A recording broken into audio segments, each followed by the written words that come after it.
There's a strange kind of freedom that comes the moment you stop trying to control everything. You stop clinging to the what-ifs and what might go wrong, and suddenly life begins to move. Worry, for all its noise, is like a cage made of shadows. It keeps you stuck in a future that doesn't even exist yet, stealing away the calm and strength you already carry within. But when you begin to let go, when you choose to trust the rhythm of life instead of wrestling with it, something powerful happens. The current shifts. Life, in its quiet wisdom, starts aligning with you, not because you forced it, but because you finally made space for it to flow. In this video, I'm going to share 7 timeless Buddhist lessons, gentle but powerful teachings that can help you step out of the grip of worry and into the peace that's been quietly waiting for you all along. Lesson 1. Fear is a seed. Plant it and it grows. In Buddhist thought, the energy you carry within becomes the world you see outside. Fear isn't just an emotion, it's a lens, and the more you look through it, the more distorted your reality becomes. The irony is this: when you fear something deeply, you begin to live as though it's already true. You unconsciously breathe life into it. Imagine this. You're afraid of losing your job. That fear seeps into your actions. You hesitate, second-guess, shrink. That anxiety, it clouds your judgment. You may even start to withdraw, and without meaning to, you drift toward the very outcome you feared. The same is true in relationships. Fear of abandonment can make us cling or doubt, and that very tension can push others away. It's not fate working against you, it's fear working within you. Buddhism teaches that the mind is like soil. It doesn't judge what you plant. Whether you sow seeds of fear or seeds of calm, the mind will help them grow. But you are the gardener. You choose what takes root. This doesn't mean pretending everything is perfect. It means shifting your attention away from fear and toward presence. When fear rises, pause, breathe. Ask yourself, is this thought helping me build peace or feeding panic? You are not powerless. You are the creator of your inner landscape, and when your inner world changes, your outer world begins to reflect it. Let go of fear and watch how life begins to soften, open, and flow in ways you never expected. Lesson 2. True strength is found in surrender. In today's world, we're often told that strength means control. Control your time, control your success, control the outcome, push harder, plan more, hold on tighter. But Buddhist wisdom offers something radically different and far more freeing. It tells us that real strength isn't about gripping tighter, it's about letting go. Not giving up, but giving over the illusion that we can shape every moment, every person, every outcome with our will alone. Surrender in the Buddhist sense is not weakness, it's a sacred release. It's the art of doing what you can, and then stepping back with trust, allowing karma and life's natural flow to unfold. Picture holding water in your palm. The tighter you squeeze, the faster it slips away. But if your hand is open, the water stays. That's surrender, not passive, not careless, just open. It's a quiet confidence that says, I've done my part. Now I trust life to meet me halfway. When we stop interfering, something beautiful happens. Our energy returns. Our mind becomes clear. We start noticing opportunities we were too anxious to see before. Help arrives from places we didn't expect. Life begins to work with us, not against us. Buddhism teaches that surrender is not an end. It's a beginning. It's the start of true freedom. And in that freedom, you don't lose power. You discover it. Lesson 3. Anxiety belongs to tomorrow. Peace belongs to now. Buddhist wisdom reminds us of a simple truth. Anxiety cannot exist in the present moment. It lives in the mind's projections. What might happen? what could go wrong, what we fear is coming, but none of that is real. It's all a movie playing in the future. When you feel anxious, notice where your mind is. It's racing ahead, building stories, spinning scenarios, dragging you into a world that doesn't yet exist, a world of what-ifs and maybes. And while you're there, you miss the only place life truly exists. Right here, this moment, this breath is your home, and in this space you are okay. You are breathing, you are grounded, you are enough. Buddhism calls this practice mindfulness, the gentle act of returning to now. And every time you return, you weaken anxiety's grip. Because in the present, there is nothing chasing you, no future to fear, only this still quiet second where life is unfolding, one breath at a time. The mind may roar, but the present moment whispers, and the more you listen, the more you realize. Peace isn't something you find out there. It's already within you, buried beneath the noise, waiting to be remembered. Lesson 4. The burden of imagined fears. So much of what weighs on our minds never even happens. Buddhist wisdom offers a quiet, powerful reminder. Our greatest source of anxiety often isn't reality, it's imagination. We worry, stress, and lose sleep over scenarios that never unfold. We carry fears like invisible stones in our backpack, dragging them through each day, even though most of them never come to pass.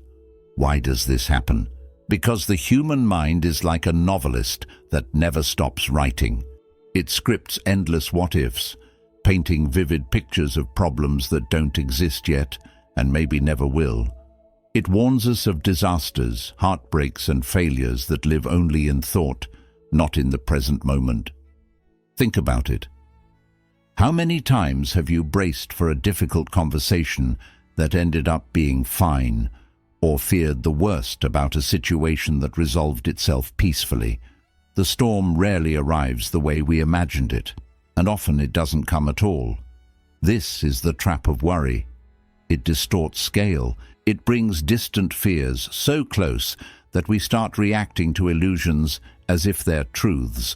Buddhism teaches us just because a thought appears doesn't mean it deserves belief. The mind can create stories, but we don't have to live inside all of them.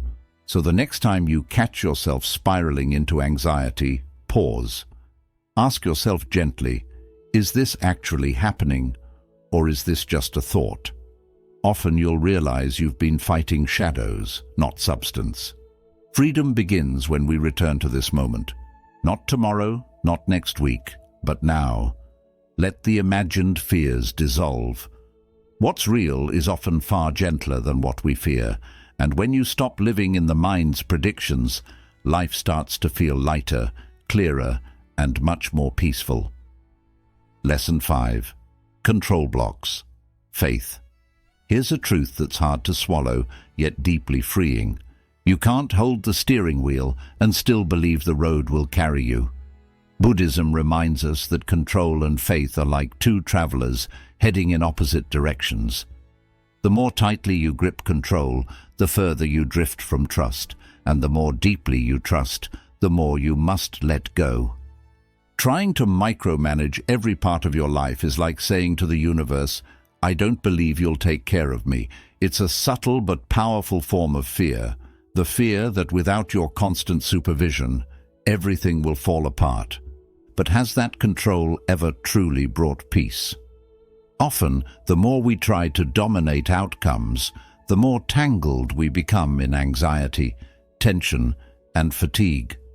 Control might give the illusion of safety, but it's often driven by a quiet panic underneath. Faith, on the other hand, isn't passive. It's powerful. It whispers, I've done what I can. Now I trust the unfolding. It allows you to take action without being enslaved by the result. It welcomes mystery.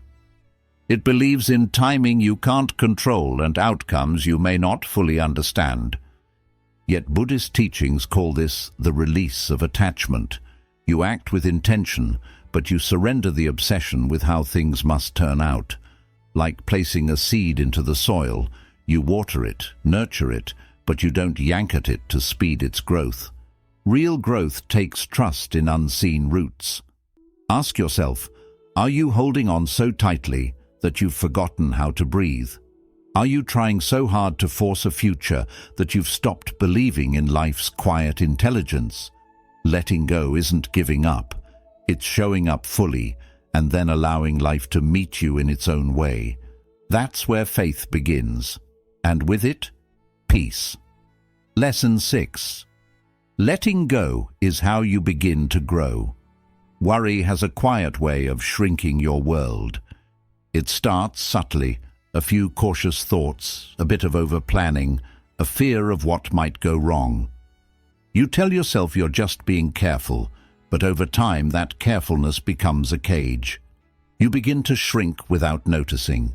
You shrink your goals because they feel too uncertain. You shrink your voice because you fear judgment. You shrink your heart because it's safer not to risk being hurt. Worry doesn't protect, it restricts. It's like walking. You shift your focus to what's truly yours, your thoughts, your choices, your kindness, and release what was never meant to be held so tightly. Picture this: you're in a river. The more you try to cup the water in your hands, the faster it slips through your fingers. But when you relax, when you float, the river carries you. That's the essence of surrender. The more you release the grip of fear, the more room you make inside yourself for courage, for creativity, for joy. Letting go is expansive. It's bold. It invites you back into the present, where life is actually happening. Not in the what-ifs, but in the right now. Ask yourself, how much energy do you spend each day worrying about things you can't control? And what if you poured that same energy into creating, into connecting, into trusting? When you stop trying to force life into your blueprint and begin to dance with its rhythm, something beautiful happens. You feel supported by something greater, the natural wisdom of existence itself. Letting go isn't weakness, it's bravery.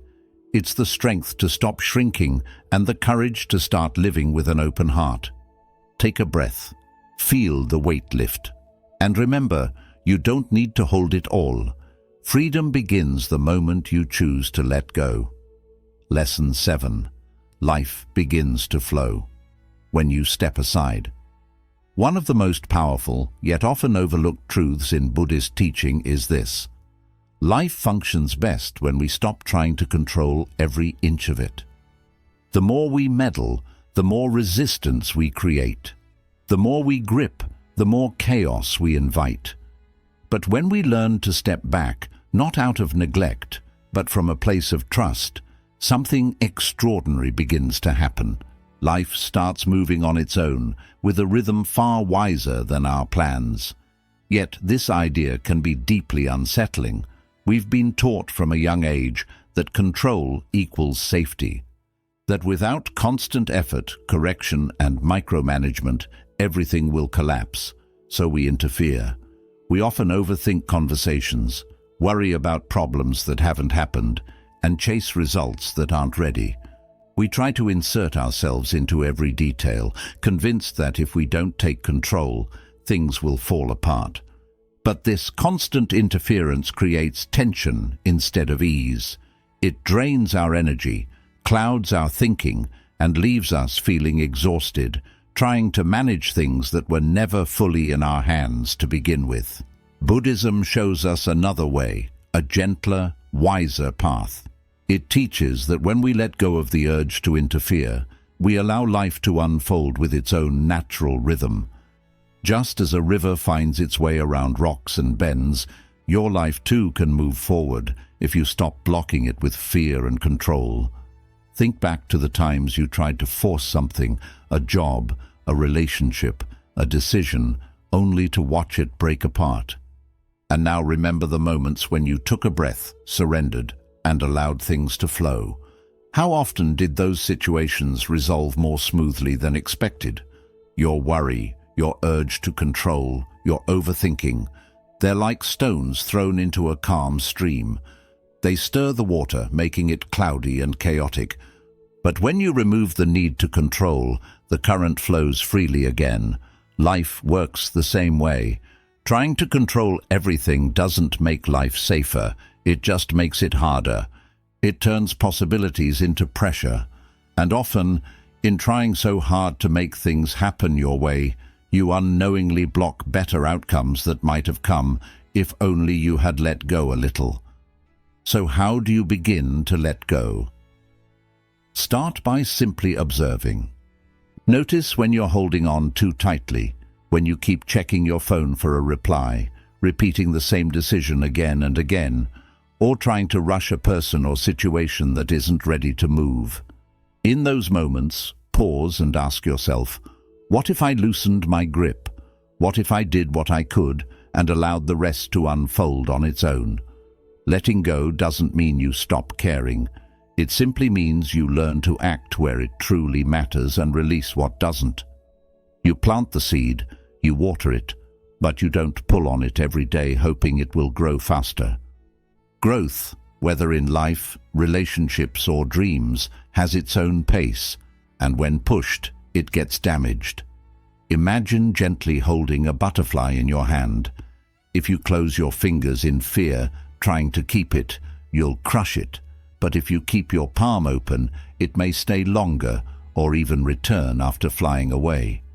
The same is true for your goals, your relationships, and your peace of mind.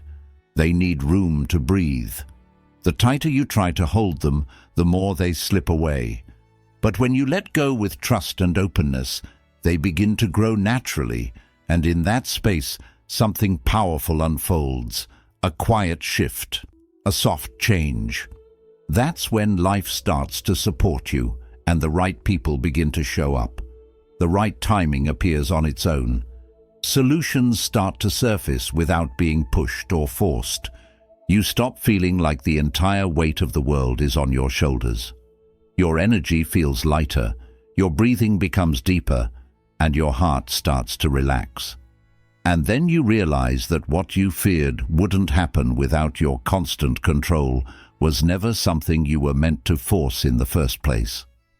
At the root of our need to interfere is often fear of failure, of loss, or of not being enough. But here's the deeper truth. Life doesn't expect you to be perfect. It asks you to trust, a calm and steady trust in your path as it unfolds. You're not meant to direct every moment. Sometimes your only role is to show up fully, do your part, and let the story take shape on its own. So, pause for a moment and reflect on one area of your life where you might be trying to control things too much. Is it a conversation you keep replaying in your mind? A decision you're rushing because of fear, or a dream you're holding too tightly while trying to manage every detail? Ask yourself gently what it would look like to let go here, not from carelessness, but from real trust. Because the moment you loosen your hold, you create space. And in that space, life begins to move. That's when the unexpected arrives. That's when synchronicities line up, when grace finds you, when you start to feel supported, not just by your own effort, but by something larger than you. Buddhism gently reminds us that we're not here to conquer life, but to live in harmony with it. Life isn't a machine to control, it's a flow to move with. You can't calm the ocean, but you can learn to ride its waves. You can't command the tide, but you can align with its rhythm. Every teaching you've heard so far has been quietly preparing you for this simple truth. When you hold on too tightly, you create tension. But when you let go, you create freedom. And what you stop trying to control often begins to grow on its own. You don't need to have everything figured out. Just take one honest step forward, breathe deeply, and release the idea that your grip is what keeps the world together. Let today be the beginning of a softer way of living. Let go of one worry, trust one unknown, and see what opens up for you. Because when you stop pushing, you start receiving. And when you stop interfering, life begins to move. Gently, wisely, and in your favor, not against you, but with you. Conclusion. Life isn't a fight to win. It's a rhythm to move with, and the more you try to control it, the more you miss the quiet beauty that comes from trust. Buddhism doesn't ask you to stop caring or walk away from your responsibilities. It simply invites you to care with clarity, act with presence, and let go with peace, encouraging you to release the burdens that were never truly yours to carry. It asks you to loosen your grip, let go of fear, and make space for life to unfold in its own natural and beautiful way. So, as you move forward, remember that you don't need to have all the answers, and you don't need to fight against the current. Your strength comes not from control, but from alignment. Take a deep breath, trust the journey, and know that when you stop interfering, you begin to live with more clarity, peace, and purpose. If this message touched your heart, please give the video a thumbs up, as it truly helps support the growth of this channel. Subscribe for more reflections inspired by Buddhist wisdom and timeless teachings. And if you know someone who feels overwhelmed or stuck trying to figure everything out, share this with them. It might be the gentle reminder they need. Leave a comment below and share one thing you're ready to stop interfering with. I'd love to hear your thoughts. Until we meet again, breathe deeply, trust fully, and move gently with life.